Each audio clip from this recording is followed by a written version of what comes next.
يلا كده يا ابطال نخش على الجرامر بتاعنا، والنهارده بنتكلم عن حاجه قديمه جدا اخدتها زمان اسمها الباست بيرفكت او الماضي التام. بص كده، الماضي التام ده بسميه انا كده ايه؟ زمن ضعيف. يعني ايه زمن ضعيف؟ محتاج حاجه تاني تسنده، محتاج حاجه تسنده. طب ايه الحاجه اللي هتسنده؟ الماضي البسيط. يعني مش هتلاقيه يجي مع اي حاجه تاني غير الماضي البسيط، يبقى كل شغلك معاه مع مين؟ مع الماضي البسيط. يبقى كده نقطه عشان تريحها من دماغك. طب هم اخترعوا ليه الماضي التام ده؟ ليه عملوا الماضي التام؟ عملوا الماضي التام يا سيدي عشان حاجه واحده بس، بيقول لك عشان هعمل حاجه اسمها ترتيب احداث.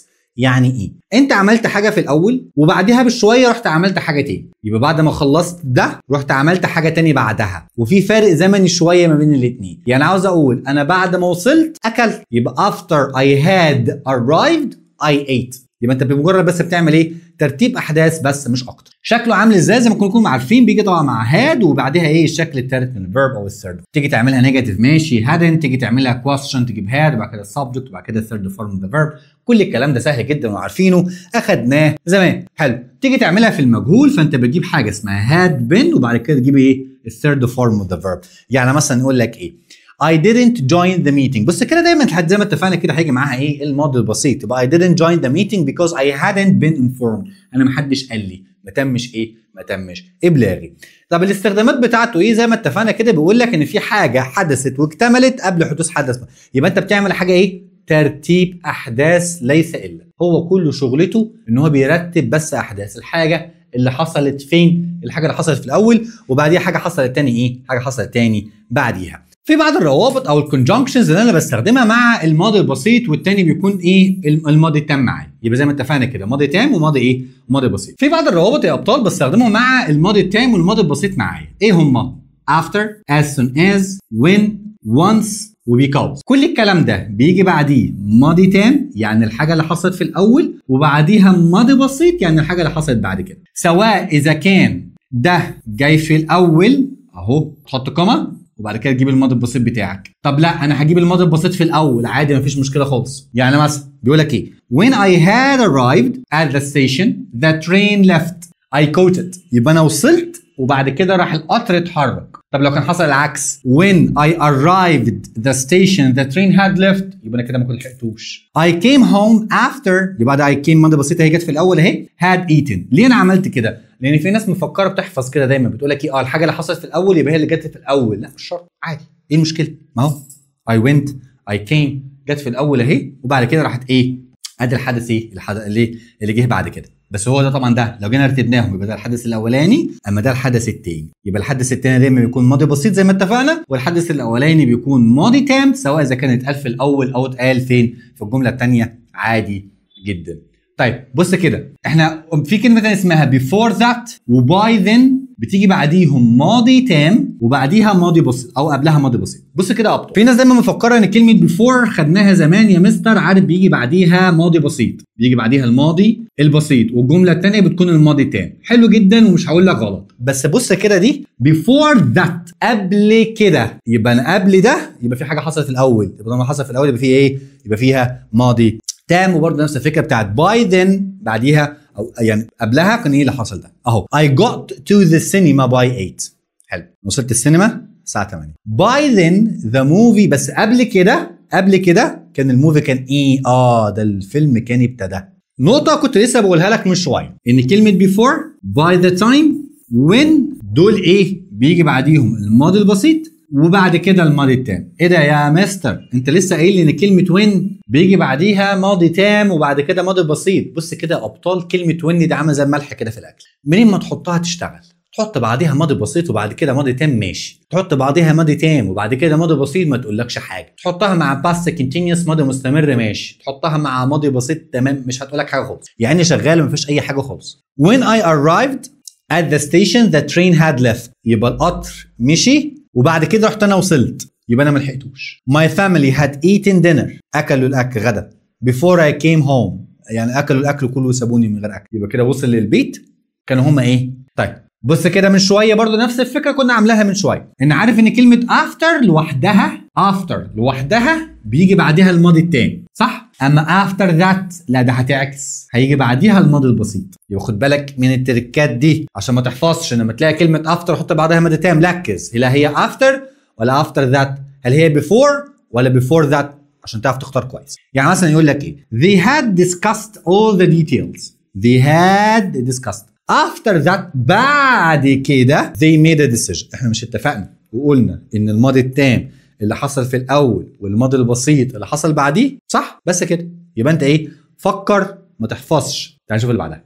بص كده يا ابطال في التركيبات دي كلمة after وكلمة before ينفع يجوا مع بعدهم فعل مع ing او noun بس بشرط مفيش فاعل. مفيش فاعل. يعني انت بتقول ايه؟ بتقول ايه؟ after I had arrived. after I had arrived. ماشي. طب لا انا هشيل دول خالص. هشيل I و had. هيتفضل معاك الفيرب ده يبقى هتخليه ing. يبقى تقول ايه؟ after arriving. after ايه؟ arriving. تمام كده؟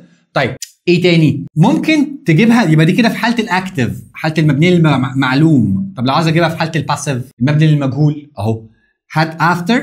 فاكرين زمان لما كنا بنقول في المبني للمجهول انا محتاج verb to be وبعديها الثيرد فورم اوف ذا فيرب البي بي اهو being. جميل. ليه؟ مش انت كنت لسه بتقول من شويه انا هجيب فعل مع ing؟ طب الفعل الاي ان جي بيقابله ايه verb to be؟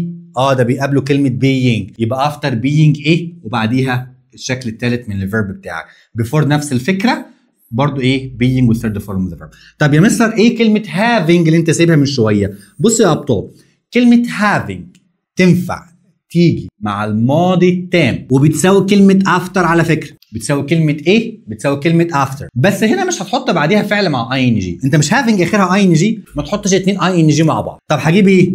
هجيب third form of the verb. يعني هجيب التصريف الثالث من الفعل بعدها على طول. يعني هتبقى ازاي؟ having arrived. يبقى having ايه؟ arrived على طول. حلو الكلام؟ في المبني للمجهول ماشي الثيرد فورم اوف ذا فيرب بيقابله ايه؟ بيقابله كلمه بي او بن. حلو. وبعد كده تجيب ايه؟ الشكل الثالث من الفيرب. تعالى كده نشوفهم كده. يقول لك ايه؟ after discussing the matter the committee made the decision. طب after being repaired بعد ما تم اصلاحها the car. بس عاوز في حاجه هنا صغننه عاوز اقول لك عليها. انت امتى تعمل ده؟ تعمل ده في حاله لو كان انت مش عندك هنا في subject اللي هو I والناحيه الثانيه في subject. انا عندي جمله اهي وانا عندي الجمله الثانيه اهي. مين السبجكت بتاعها اللي اسمها الكوميتي اللي هي اللجنه. لازم يكون التو سنتنسز بتوعك يكون ليهم نفس السبجكت. يعني اللي عمل الفعل الاولاني هو اللي عمل الفعل الثاني والا مش هينفع نغيرها. مش هينفع نعمل الموضوع ده. يعني مثلا ايه؟ لو انا عندي جمله بتقول لك ايه؟ after I had arrived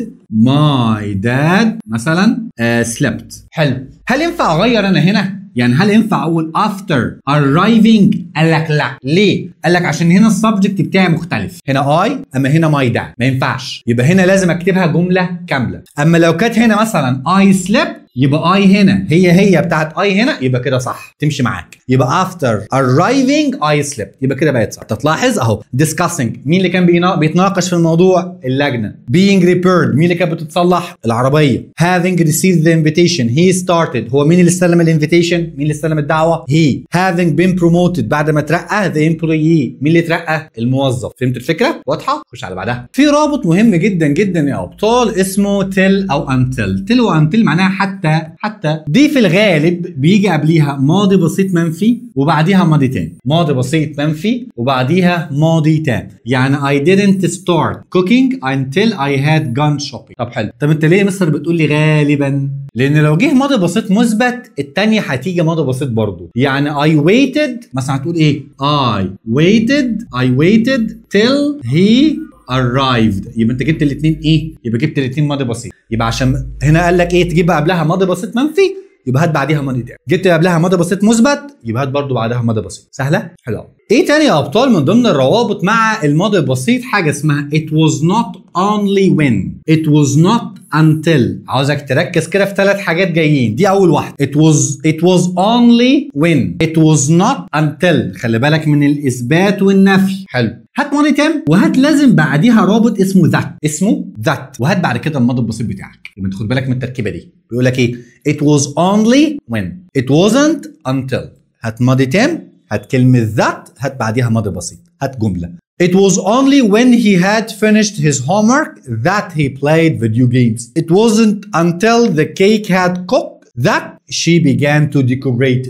واضحه؟ مش على بعدها. احنا كنا بنقول ايه من شويه؟ it was not until. صح؟ لا، هات حاجه كده اسمها not until بس. هات بعديها ماضي تام، هات كلمة did وبعد كده الفاعل وبعد كده المصدر. ايه ده؟ ده شكل ال yes or no question بتاعت ايه؟ الماضي البسيط. لا لا لا لا لا لا، انا عطلت، رجع لي شوية. حاضر. اللي قبلها كنا بنقول ايه؟ it was not until، وبجيب بعديها ماضي تام، صح؟ بتجيب بعد كده كلمة ذات وهتجيب بعديها ماضي بسيط. ده اللي كنا بنقول عليه من شوية. حلو؟ يبقى اسمها it was not ايه؟ until. طب لا، انا جبت كلمة not until بس، يبقى انت هتجيب ماضي تام والجملة التانية هتكون في شكل كأنك انت بتعمل سؤال في الماضي البسيط. انت مثلا بتقول لك ايه؟ did you play yesterday؟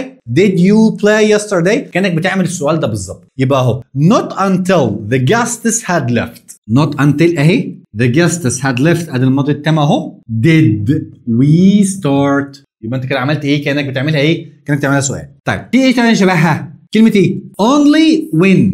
اللي فات كان اسمها ايه؟ it was only when. اللي قبلها كانت بتقول ايه؟ it was only when، وبتجيب بعديها كلمة that وبعد كده بتكمل. لا، انا هجيب لك بس كلمة مين هنا؟ only when بس. هات بعد كده ايه؟ شكلها كأنه yes or no question. يبقى خد بالك قوي لما يجيب لك it was not until يبقى انت عاوز that. لما يجيب لك not until بس يبقى انت هتحتاج تعمل ايه؟ كأنها yes or no question. only when غير كلمة it was only when. ماشي؟ واضحة؟ انا قلت لك من شوية في 3 حاجات عاوز تاخد بالك منهم، احنا خدنا منهم واحدة، دي الثانية اسمها ايه؟ no sooner. no sooner ابتدي بكلمة مين؟ no sooner. هات بعد كده had وبعديها السبجكت بتاعك، الفاعل بتاعك. ايه ده؟ ده انت كده كأنك عملتها برضو سؤال. ايوه، ما انت بتقول ايه؟ had you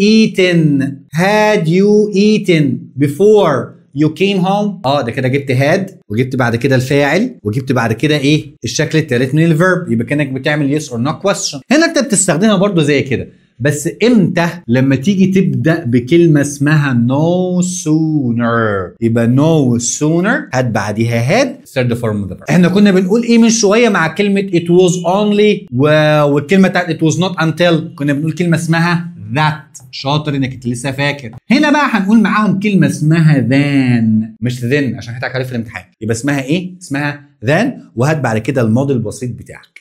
واضحة؟ يعني مثلا بيقول لك ايه؟ no sooner had he arrived than he slept. طب فيها شكل تاني. قال لك انا هبدأ بالفاعل. هتبدأ بمين؟ بالفاعل. هات بعد كده had و no sooner وحط بعديها الثيرد فورم اوف ذا فيرب. ما تيجي نشوفه في امثله افضل. بيقول لك ايه؟ انا ابتديت كده بنو سونر، ركز قوي في الحته دي. ابتديت بمين؟ بنو سونر اهي. هاد اهو ذا جيم ادي اهي. يبقى انا ابتديت بهاد وحطيت بعديها السبجكت اللي هو الفاعل بتاعي، وبعد كده رحت حطيت الثيرد فورم اوف ذا فيرب. حطيت كلمه ذان اهي وبعد كده رحت جبت الماضي البسيط. يبقى انا ابتديت بنو سونر، يبقى انت عملتها كانها شكلها ايه؟ يس اور نو كويستشن. ابتديت بهاد وحطيت بعد كده السبجكت. طب لا، انا هبتدي بالسبجكت مش هبتدي بنو سونر. يبقى هاد هي اهي. he had no sooner proposed. يبقى انا جبت هي السبجكت، بعد كده رحت جبت had وجبت كلمه no sooner، وبعد كده رحت جبت الثيرد فورم اوف ذا فيرب اهي then، وبعد كده ايه؟ الماضي البسيط بتاعك. انا عايزك، انا عارف ايه ممكن تتلخبط فيها شويه بس اهو. يبقى no sooner جبت بعديها had، يبقى انت كانك بتعمل سؤال اهو. had وبعد كده الفاعل بتاعك وبعد كده رحت تجيب ايه؟ الثيرد فورم اوف ذا فيرب وبعد كده رحت تجيب كلمه then. لا، ما ابتديتش انت بنو سونر، انت ابتديت بالفاعل نفسه. يبقى هات الفاعل وبعديها had وبعد كده no sooner وبعد كده ايه؟ الثيرد فورم. طيب دي كانت ايه؟ نمبر 2. نمبر 3 واخر حاجه معايا في الباست بيرفكت كلمه اسمها hardly. ماشي، وهات بعديها had وبعديها الفاعل. ايه ده؟ ده زي كلمه نو سونر بالظبط. مش بالظبط قوي عشان في كلمه هتيجي بعديها كلمه اسمها when. يبقى انت كده خدت فيه 3 روابط بيكون معاهم لينكينج وورد مختلف. اول واحده اللي هي بتاعت it was only when it wasn't until بربطهم بكلمه ذا. خدنا الثانيه بتاعت no sooner وقلنا معاها كلمه then، وقلنا الثالثه دلوقتي بتاعت كلمة hardly وقلنا معاها كلمة when. يبقى that then when. اوعى تتلخبط بينهم. ماشي؟ تعالى نشوف التركيبة بتاعت hardly. كلمة hardly زي بتاعت no sooner بالظبط. لو ابتديت بكلمة hardly هات كلمة had كأنك بتعمل سؤال بالظبط. لا، أنا هبدأ بالفاعل بتاعك أهو. يبقى الفاعل بتاعه أهو وادي كلمة had وادي hardly third form of the verb بتنزل كلمة when. بعد كده إيه؟ بتاعت الماضي البسيط. بس كده. يبقى أنت إيه؟ فكر، ما تحفظش.